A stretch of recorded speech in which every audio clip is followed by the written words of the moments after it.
Apocalipse 13:8 nos diz assim: e todos os habitantes da terra adoraram a besta. São eles os que têm os nomes escritos no livro da vida, que pertence ao Cordeiro, que foi morto antes da criação do mundo. O Cordeiro, aqui olha só, a parte B do versículo do capítulo 13, versículo 8 fala assim: são eles os que não têm os nomes escritos no livro da vida, que pertence ao Cordeiro, que foi morto antes da criação do mundo. Então assim, a gente foi buscar, né, até se aconselhar, e o que a gente chega mais próximo dessa parte B de Apocalipse é: Deus determinou a morte do seu filho antes que houvesse o mundo, já prevendo que o homem pecaria, mas o cumprimento se deu no Calvário, na morte da cruz. Deus, ele já na sua onisciência, ele já tinha visto tudo isso, mas ele preparou o Filho para que nos nossos erros, o nosso livre-arbítrio, que nós não tivemos assim a capacidade de exercer com dignidade, porque nós falhamos, Deus já preparou seu Filho por causa dos nossos erros, por causa dos nossos pecados. Amém? E todos os habitantes da terra adoraram a besta. Isso aqui eu li agora, perdão. No momento em que o primeiro casal pecou, o Senhor prometeu colocar em prática o seu plano redentor. Que plano era esse? Esse plano está lá em Gênesis 3:15. No momento em que o primeiro casal pecou, o Senhor prometeu colocar em prática seu plano redentor.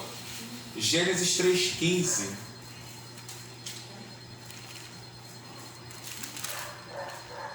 Aleluia. Fala assim: farei que haja inimizade entre você e a mulher, e entre a sua descendência e o descendente dela. Ele lhe ferirá a cabeça e você lhe ferirá o calcanhar. Ele está falando de Jesus. Ele está falando de Jesus aqui. Viria ele ia nascer de mulher, e esse iria pisar a cabeça de Satanás. Esse iria esmagar a cabeça de Satanás. Ele iria fazer isso. Então, da semente, né, da mulher, ele iria trazer esse conflito. Ele iria trazer. Ele já estava preparando Jesus para isso. E Jesus já estava sendo preparado já na eternidade para esse cumprimento, o cumprimento da palavra. Então, quando o casal pecou, quando o casal falhou, ele diz aqui: no momento em que o primeiro casal pecou, o Senhor prometeu colocar em prática o seu plano redentor. Então o redentor era quem? Jesus. Esse é o nosso redentor. Esse é o nosso Salvador, Jesus Cristo. Glória a Deus. Segundo ponto de hoje, a obra redentora. Segundo ponto, vamos falar sobre a obra redentora. Jesus já existia antes da criação do mundo. Ele foi o Salvador da humanidade. Antes de tudo acontecer, antes de Deus criar, de falar haja, o Senhor Jesus, ele já existia. Ele já existia antes da fundação, antes da criação. Ele já existia na eternidade. Ele já estava com Deus na eternidade. Mateus, vamos lá para Mateus. Mateus 25. Mateus 25, versículo de número 34. Mateus 25, versículo de número 34. Depois vamos lá para Efésios 1, 4. Mateus 25, 34 fala assim: então o rei dirá aos que estiverem à sua direita: venham, vocês que são abençoados por meu Pai, recebam como herança o reino que ele lhes preparou desde a criação do mundo. Aleluia. Glória a Deus. Olha só o que o próprio Senhor fala assim: venham, vocês que são abençoados por meu Pai, recebam como herança. Então nós já temos a herança, essa herança do reino que ele lhes preparou desde a criação do mundo. Então a nossa herança, ela já estava sendo, ela já foi preparada antes da criação. Para você ver a onisciência de Deus, ele já não estava mais vendo o jardim, ele já não estava mais olhando para ali Adão e Eva, ele já não estava mais olhando para aquele presente, mas ele estava olhando para nós. Ele estava olhando para a humanidade, para nós que viríamos. Então aqui o Senhor Jesus ele fala: o meu Pai já está preparando uma herança para vocês. E ele diz aqui: nós somos abençoados. Então assim, não é aquilo que nós entendemos, Cleide, é aquilo que nós entendemos, Gabrielzinho. Nós não temos que buscar, eu estou indo à igreja para ser abençoado, eu vou lá receber a minha bênção. Não, você já é abençoado. Eu aceitei Jesus, eu entendi o plano salvífico, eu sei quem é o meu Redentor, então eu já sou abençoado. É o que Jesus ele nos diz. Efésios, vamos lá para Efésios. Efésios capítulo 1, versículos de número 4 e João 1. João capítulo 1, versículo 1. Mas vamos lá em Efésios, que fala assim: mesmo antes de criar o mundo, Deus nos amou e nos escolheu, olha só aí, nos escolheu em Cristo para sermos santos e sem culpa diante dele.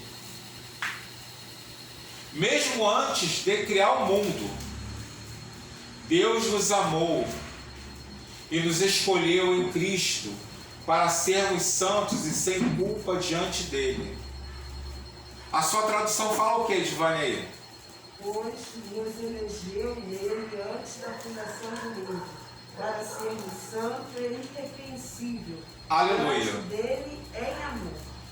Então, para você ver, Efésios capítulo 1, versículo número 4, fala que ele nos elegeu nele, antes da criação. Então ele nos amou antes de tudo isso. Antes das coisas acontecerem, ele já estava nos amando. João capítulo 1, versículo de número 1, fala assim: no princípio, aquele que é a palavra já existia. Então nós entendemos o quê? Que a palavra é uma pessoa. No princípio, aquele está falando de alguém que é a palavra, já existia. A palavra estava com Deus e a palavra era Deus. A sua versão diz o que, Edivane? No princípio era o verbo, e o verbo estava com Deus, e o verbo era Deus. Então, quem era a palavra? O verbo.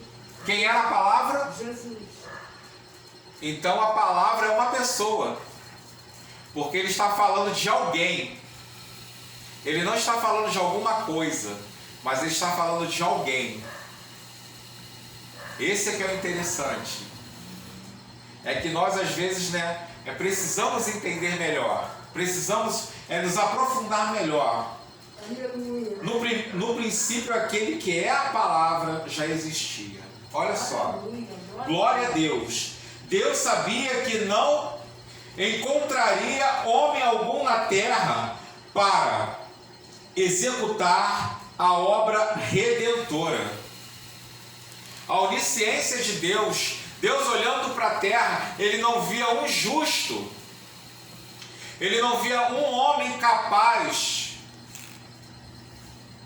de dar a sua vida em resgate de muitos. Deus olhando para a terra, Ele não viu um justo, Ele não viu um homem sequer qualificado para isso. Ele olhava para a terra e Ele via o pecado. Ele via que o livre-arbítrio que Ele tinha dado para a humanidade, o homem cometeu erros, e comete erros até hoje, por causa do livre-arbítrio. A Edivânia, acho que ela já deu até uma aula, alguma coisa em relação a isso, deu uma mensagem para os adolescentes, né? Porque o livre-arbítrio, ele dá o direito, né, entre aspas, assim, a vida é minha, o problema é meu, eu faço o que eu quero. É o livre-arbítrio. Ninguém tem nada a ver com isso, é o livre-arbítrio. Só que, quando você começa a pensar dessa forma, você começa a pecar. Você começa a errar, você começa a falhar. E aí é onde Deus ele olha e não vê o justo. Ele não vê um homem pronto e preparado para tal feito. Seu Redentor, seu Salvador. Ele não viu isso. Vamos lá, Salmo. Livro de Salmos 14. Livro de Salmos 14. Verso 2 e 3, perdão. Verso 2 e 3. Aleluia, livro de Salmos. Nos diz assim: o Senhor olha dos céus para toda a humanidade, para ver se alguém é sábio, se alguém busca Deus. Todos, porém, se desviaram, todos se corromperam, ninguém faz o bem, nenhum sequer. Olha o que o salmista vem falando. Olha o que o salmista ele vem nos relatando quando Deus sabia que não encontraria homem algum na terra. Aí olha só o que o Salmo nos declara: o Senhor olha dos céus para toda a humanidade, para ver se alguém é sábio, se alguém busca Deus. Todos, porém, se desviaram, todos se corromperam, ninguém faz o bem, nenhum sequer. Então, aos olhos de Deus, a visão de Deus era que o mundo estava corrompido, o mundo estava em pecado, então não havia homem. E o salmista relata isso no seu livro. Amém? Toda a humanidade estava debaixo do jugo do pecado. Todos nós estávamos debaixo do jugo do pecado. Todos nós, a humanidade estava debaixo desse jugo. Romanos, capítulo de número 3, versículo de número 12, nos diz assim: Romanos 3,12 nos diz assim: todos se desviaram, olha só, todos se desviaram, todos se tornaram inúteis, ninguém faz o bem, nenhum sequer. Sua conversa é repulsiva, como o odor de um túmulo aberto. Sua língua é cheia de mentiras, veneno de serpentes gotejam de seus lábios. Sua boca é cheia de maldição e amargura. Apressa-se em cometer homicídio.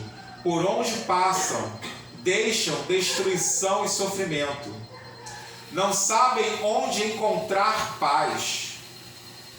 Não têm o menor temor de Deus.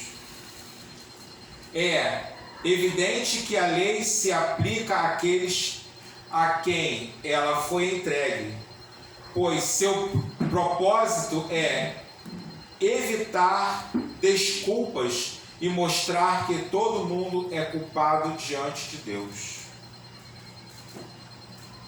Nós já estudamos e já falamos sobre isso. Não tem desculpa. Não tem desculpas diante de Deus. Por causa do que está em nós, o pecado. Aí não adianta falar assim, mas eu não... Essa palavra eu não conhecia, eu nunca vi isso na Bíblia. Não vai haver desculpa. Isso não vai existir no grande dia. No dia do Senhor, isso não vai haver. Vai haver sim uma conversa em particular. E aí Deus, ele vai ver as tuas obras. Ele vai falar assim, me mostra as tuas obras. Aí o que nós temos para apresentar para o Senhor? O que eu tenho para apresentar para o Senhor? O que eu vou mostrar para Ele naquele dia? Aí o filho vai falar assim, ué Deus, mas meu pai nem minha mãe me ensinaram sobre isso. Ensinaram sim. Você conhecia a palavra, você sabia. É o livre-arbítrio. Só que nós sabemos também da onisciência de Deus. Ele dá o livre-arbítrio, mas ele tem a onisciência. Então você não vai chegar lá inocente. Nós não vamos chegar lá inocente diante de Deus. De forma nenhuma. Isso é uma coisa que não vai existir. Não vai existir. A inocência. Você tem quanto tempo no reino de evangelho? Eu tenho 13 anos, eu tenho 20 anos. Você já não é mais inocente. Você só não quis sair do leite. Você só não quis andar, você só queria colo. Só queria ficar no leitinho. Mas o evangelho é para a gente crescer. Crescer em graça, estatura e conhecimento. Glória a Deus. Pois ninguém será declarado justo diante de Deus por fazer o que a lei ordena. A lei simplesmente mostra quanto somos pecadores.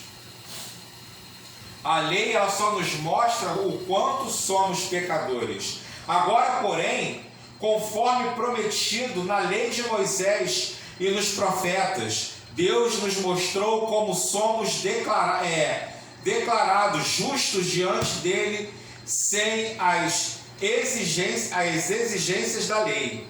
Somos declarados justos diante de Deus por meio da fé em Cristo Jesus. É por meio da fé. Somos declarados justos, somos justificados por meio da fé em Cristo Jesus. E isto se aplica a todos que creem. A todos que creem. Sem nenhuma distinção. Pois todos pecaram e não alcançaram o padrão da glória de Deus. Não havia ninguém que se encontrasse em um nível tal de santidade, ousadia, coragem, humildade, que fosse capaz de suportar o peso da culpa do pecado humano. Era necessário um plano de salvação sem precedentes. O que Deus fez, amém, Giovanni? Foi algo tremendo. Porque Deus, ele olha para a terra e ele fala assim, eu não vejo um justo. Mas ele também não vê ninguém pronto e nem preparado para dar sua própria vida. Ele examina o ser humano. Deus, ele examinou o ser humano. E ele começou a ver, o Claudemir, ele não tem capacidade para morrer. O Gabriel Klein, ele não tem capacidade para morrer por todos. Ele olhou para Cleide e falou: Cleide também, Cleide não tem capacidade. E ele foi olhando um por um. E ele foi examinando por dentro. Não era pela força física, mas era pelo interior. Deus, ele examina por dentro, ele começa a vasculhar. E ele vê que não existe ninguém preparado para isso. Ninguém preparado. Ele vê o psicológico, ele vê a mente dessa pessoa e ele vê que ninguém está pronto para isso.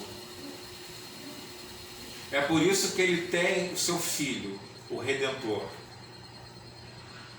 Deus, com toda determinação, enviou o seu próprio filho, Jesus, para executar a redenção do homem. Jesus era dotado de todas as qualidades necessárias para a realização da grande reconquista da humanidade perdida. Perdida por quê? Pelo pecado. Essa foi a oportunidade para que todo homem tivesse a salvação, por mais vil e pecador que fosse o homem. Efésios 2:13. Olha só, por mais vil, por mais que o homem errasse, por mais que o homem falhasse, por mais pecado que a humanidade tivesse ou tenha, ele enviou o seu filho, ele preparou o seu filho para isso. Ah, mas hoje as pessoas têm muitos pensamentos, e às vezes até entendo, porque ser humano ele é dotado disso, não tem como, isso está no DNA.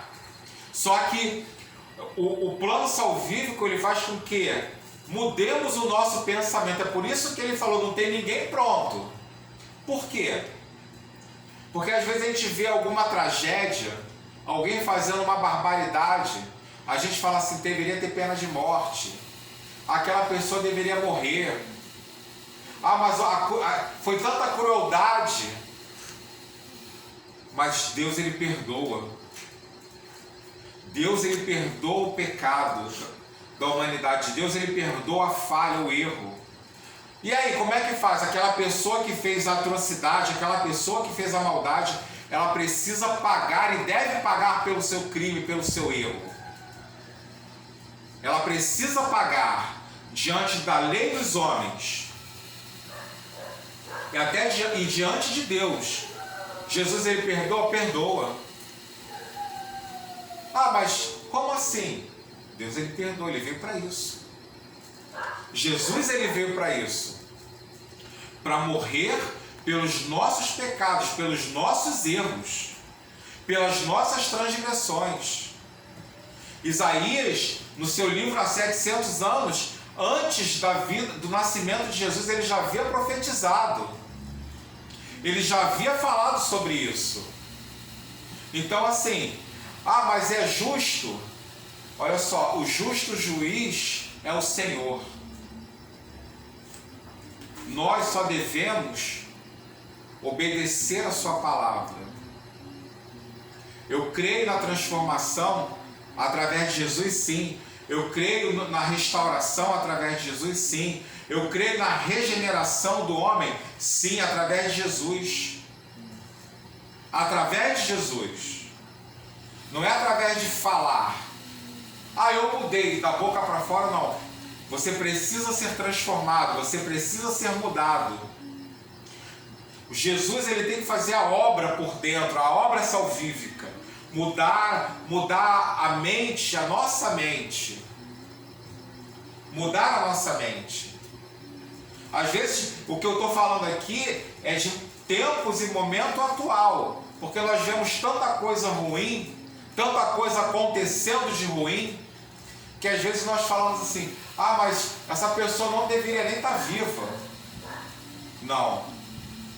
Nós não podemos falar isso. Porque nós não somos juízes. Nós não temos a capacidade, nem estamos qualificados para ser esse juiz de sentença. Eu posso gerar uma opinião, mas a minha opinião, com a palavra, a minha opinião não é nada. O que a Bíblia diz? O que as Escrituras nos revelam quanto a isso? O que Jesus, o que a Bíblia, o que Jesus faz? Perdoa. Perdoa. A mulher foi pega em atos de adultério. Levaram ela. E vieram os juízes, né? Apedreja, vamos matar, vamos apedrejar. Aí olha só onde que Jesus ele entra. Jesus ele entra na mente de cada um daqueles que estavam ali. Jesus ele simplesmente não falou por falar, mas ele falou para atingir a mente. Aquele que não tem pecado, que atire a primeira pedra. Se a humanidade estava em pecado e vivia em pecado, olha só aonde ele pegou. Aonde Jesus atingiu? Aqui. Jesus não atingiu aqui, atingiu aqui. Por quê? Porque ele olha. Poxa, eu falei mal do meu irmão. Olha só, a mente. Começa a trazer a memória. Ele começou a trazer a memória. O teu erro, as tuas falhas. Ele começou a trazer a memória. Aí você vai entender que daqui a pouco as pessoas ali que estão ali, que são os juízes, né? Entre aspas, começam a largar suas pedras. Começam a soltar suas pedras. Por quê? Porque eles não tinham e não têm até hoje a capacidade de julgar. Ah, mas a lei de Moisés diz que ela tem que ser apedrejada. Sim. Vamos cumprir a lei? Vamos cumprir a lei. Tá bom. Quem não tem pecado, que atire a primeira pedra. Ele falou, cumpra a lei. Tem pecado? Vai cumprir a lei com pecado? Que lei é essa? Que lei seria essa?